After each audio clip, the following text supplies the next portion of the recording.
Bismillahirrahmanirrahim. Kita lanjutkan lagi video part 3 dari akuntansi mudhorobah ya. Di akhir dari part 2 kita sudah masuk ke soal yang akan kita bahas untuk memahami PSAK, khususnya di sini akuntansi pemilik dana atau sahibul mal ya. Sudah ada kontrak misalnya dari Bank Murni Syariah atau BMS, dan ini kita berlaku menjadi BMS ya, Bank Murni Syariah, yaitu menjadi pemilik dana yang diberikan kepada PT Hania.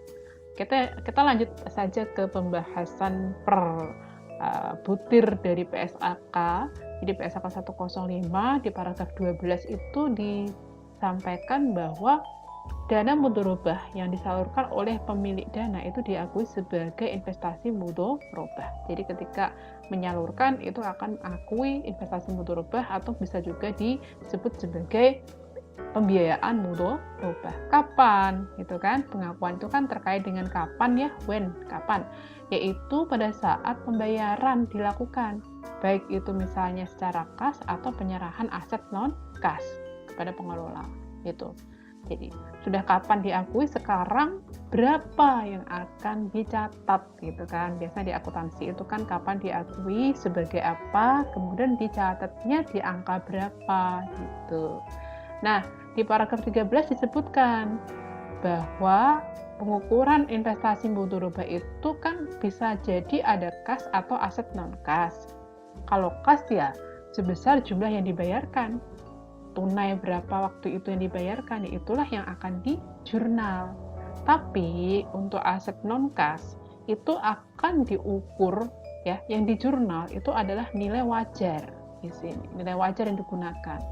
Nah, kalau misalnya entitas atau bank syariah itu punya aset yang dimudhorobahkan, nah biasanya dia ada yang namanya nilai tercatat. Nilai tercatat itu adalah nilai yang ada di pembukuan dari bank tersebut.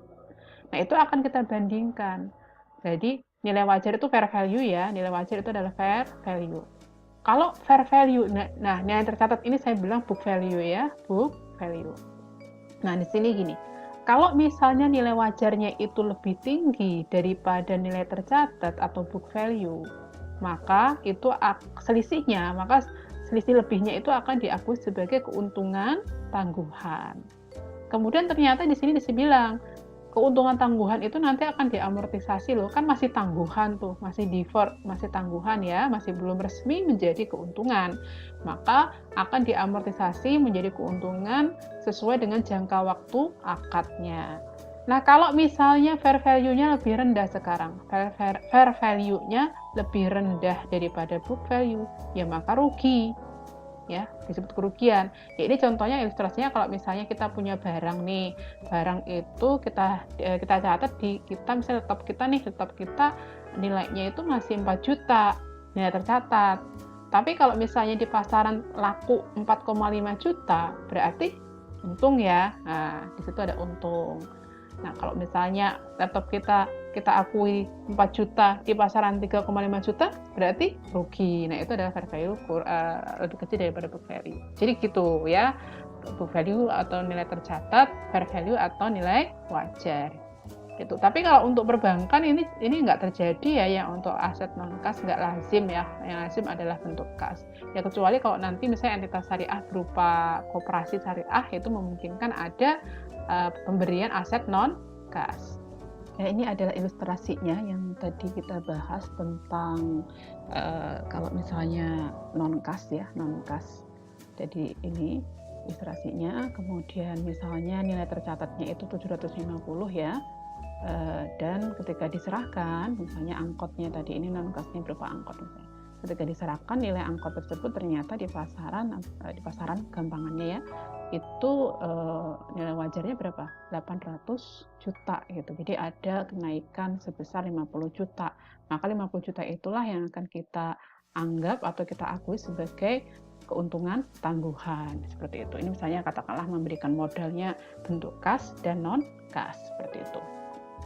Ini contoh soal yang tadi sebelumnya dibahas di part 3 ya, yang di akhir part 2. Oke, ini kita membahas soal ini ya. Bahas soal ini kita lihat satu persatu. Oke, ini dulu. Ketika penandatanganan, jadi kita mulai dulu. Akuntansi pemilik dana ketika terjadi penandatanganan kurang akad mudharabah. Nah, pada tanggal 1 Agustus ternyata ditandatangani akad mudharabah, yaitu yang terdiri dari ada jurnal pembukuan untuk komitmen. Jadi untuk ada mengikat komitmen pembiayaan akad mudharabah. Dan ada biaya administrasi tadi yang dibayar oleh mudharib. Tadi kan ada nasabah membayar ya, 14.500.000 itu dibayar oleh nasabah ketika akad ditandatangani. Gitu. Nah, ketika tanggal 1 Agustus, maka untuk menjurnal pembukuan komitmen itu dijurnal sebagai debitnya adalah pos kontra komitmen administratif pembiayaan, kemudian kreditnya adalah kewajiban komitmen administratif pembiayaan sebesar 1,45 miliar. Nah, untuk mencatat atau menjurnal biaya administrasi yang diterima, ya, jurnal untuk menerima pembayaran biaya administrasi dari nasabah, yaitu tentu saja cash diterima atau misalnya kita kreditkan rekening dari PT Hania. Kreditnya adalah apa? Kreditnya adalah pendapatan administrasi. Gitu. Bagi nasabah itu biaya, bagi bank itu merupakan pendapatan administrasi. Berapa? Sebesar yang dibayarkan, yaitu 14.500.000. Nah, sekarang ketika terjadi penyaluran dana mudharabah, kalau tadi kan baru tanda tangan, sekarang ada penyaluran, dananya sudah diserahkan kepada pengelola. Pada tanggal 10 Agustus tahun 2020, Bank Murni Syariah itu mencairkan investasi mudharabah sebesar 1,45 miliar.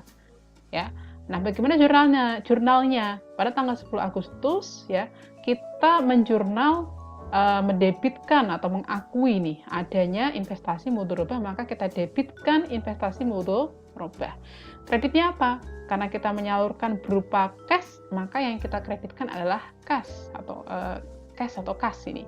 Atau kita di sini mengkreditkan, menambahi saldo rekening PT Hania. Sebesar berapa? 1,45 miliar. Sebesar yang diserahkan kepada pengelola atau PT Hania. Nah, tadi sebelumnya ketika penandatanganan kan kita menjurnal ada kewajiban atau komitmen ya. Nah, itu kita balik. Yang tadinya di kredit kita debitkan, yang tadinya di debit kita kreditkan, kita balik, kita nolkan. Kayak gitu. Nah, ini ada catatan nih. Dalam PSAK 105 paragraf 16 disebutkan bahwa usaha mudharabah dianggap mulai atau berjalan itu sejak dana atau modal mudharabah diterima oleh pengelola. Jadi sejak tanggal 10 Agustus itulah akad mudharabah berjalan. Jadi bukan tanggal 1 ya, tapi sebenarnya tanggal 10 Agustus ketika diserahkan modal tersebut. Kita lanjutkan masih di penyaluran dana. Kalau di sini misalnya penyaluran dananya itu bukan berupa kas, tapi berupa aset non kas. Di sini misalnya LKS itu ya, LKS-nya itu misalnya contoh lain ya, tidak bagian dari soal tadi. Misalnya contoh lain, misalnya LKS menyerahkan peralatan pom bensin karena kegiatan SPBU dengan nilai buku 1,4 miliar, di mana 1,4 miliar itu cost-nya, cost itu ada harga perolehan 1, M, di mana ada akumulasi penyusutan accumulated depreciation-nya yaitu 100 juta gitu. Jadi kan 1,5 M dikurangi 100 juta maka 1,4 ya, benar. Asumsinya harga wajar atau nilai wajarnya itu sama seperti yang tercatat gitu. Kalau sama ya nggak ada rugi, nggak ada untung. Langsung saja kita catat berapa investasi mudharabah yang didebitkan 1,4, yaitu senilai dari nilai wajarnya tadi gitu. Kebetulan nilai tercatatnya sama. Nah, ketika nilai tercatat itu kan di pembukuannya LKS kan ada aset non-kas tadi itu 1,5 M. Kemudian ada akumulasi penyusutan 100 juta. Itu harus kita jurnal. Nah, jurnalnya bagaimana? Akumulasi yang awalnya di kredit, letaknya di kredit, maka kita debitkan ketika aset itu dilepas. Kreditnya apa? Kreditnya adalah aset non-kas berupa pom bensin tadi sebesar nilai harga perolehan yaitu 1,5 M ya. Jadi seperti itu jurnalnya gitu. Ini kalau misalnya teman-teman ingat kembali di mata kuliah akuntansi keuangan, yaitu di pelepasan aset tetap, itu mungkin akan nyambung ya gitu. Oke, kita lanjutkan. Kalau misalnya sekarang asumsinya nilai wajar itu lebih tinggi, jadi fair value-nya lebih tinggi daripada book value. Nah, di sini diketahui bahwa fair value-nya 1,45 M gitu. Maka investasi mudharabah yang dicatat atau yang diakui ya, didebitkan itu sebesar 1,45 M juga gitu. Nah, nanti keuntungannya sebesar 50 juta itu akan kita kreditkan gitu ya. Kalau untuk akumulasi penyusutan di debit, kredit yaitu aset non kas sebesar 1,5 M, ini sama seperti yang jurnal sebelumnya gitu ya. Jadi bedanya debitnya investasi mudharabah senilai nilai wajar 1,45 dan ada keuntungan. Jadi keuntungannya itu dianggap sebagai keuntungan tangguhan yang dikredit sebesar selisihnya yaitu 50 juta. Ini jurnalnya seperti ini.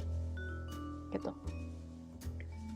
Oke, kita lanjut. Kalau misalnya, sebelum ke asumsi yang lainnya, kita bahas kan tadi kalau misalnya ada keuntungan tangguhan itu ada amortisasi kan ya.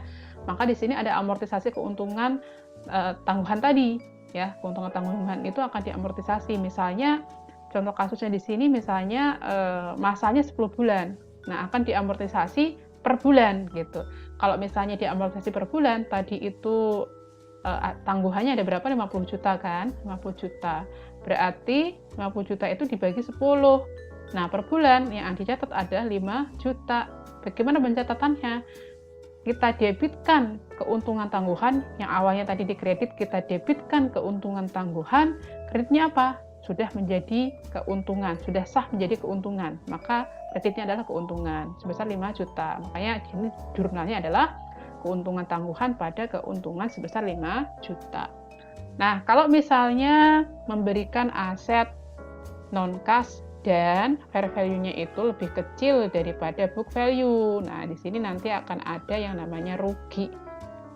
Berapa nilai investasi mudharabah yang kita debitkan? Yaitu senilai nilai wajar dari aset tersebut, yaitu 1,35 M atau miliar, 1,35 miliar. Nah, akumulasi penyusutan peralatan didebitkan 100 juta sebagaimana yang diketahui, aset non-kas dikreditkan sebesar 1,5 M seperti hanya yang diketahui, dan selisihnya masuk ke dalam kerugian, dan rugi itu di debit. Berapa ruginya? 50 juta. Itu kalau misalnya asumsinya penyerahan aset non-kas di mana fair value-nya lebih kecil daripada book value, maka akan ada yang namanya kerugian. Begitu ya, mudah-mudahan bisa dipahami untuk penyaluran dana mudharabah ini. Oke, ini kalau misalnya dana mudharabah itu turun sebelum akad dimulai, kok ada penurunan nilai, yang nggak tahu misalnya rusak atau apa, bukan karena kelalaian pengelola, maka penurunan nilai itu diakui sebagai apa? Sebagai kerugian dan mengurangi saldo investasi mudharabah. Ini jurnalnya seperti ini. Gitu. Kalau misalnya ternyata sebelum akad dimulai kok ternyata ada penurunan nilai dari peralatan tadi. Nah, misalnya seperti itu, misalnya katakanlah ada banjir atau apa, asetnya turun sebelum dimulai, maka kita akui sebagai debitnya adalah kerugian investasi mudharabah, maka kreditnya adalah investasi mudharabah sebesar 75 juta. Artinya investasi mudharabah berkurang. Gitu. Nah, kalau misalnya di paragraf 15 sekarang, jika sebagian nilai investasi mudharabah itu turun atau hilang, tapi sudah dimulai usahanya sekarang. Kalau tadi kan belum dimulai usahanya, kalau sekarang sudah dimulai usaha, ternyata ada penurunan nilai dari investasinya, dan penurunan nilai itu atau misalnya barangnya hilang atau rusak itu bukan karena kelalaian dari pengelola. Bagaimana jurnalnya? Nah, jurnalnya dianggap sebagai kerugian investasi mudharabah ya, yang didebitkan. Kreditnya apa? Nah, ini beda. Kalau tadi kan kreditnya adalah investasi mudharabah. Kalau di sini penyisihan. Di sini lain nih ya. Di sini anggap sebagai penyisihan gitu. Nah, setelah ketika saat pembagian bagi hasil, nanti jurnalnya seperti ini ya, jurnalnya seperti ini ketika pembagian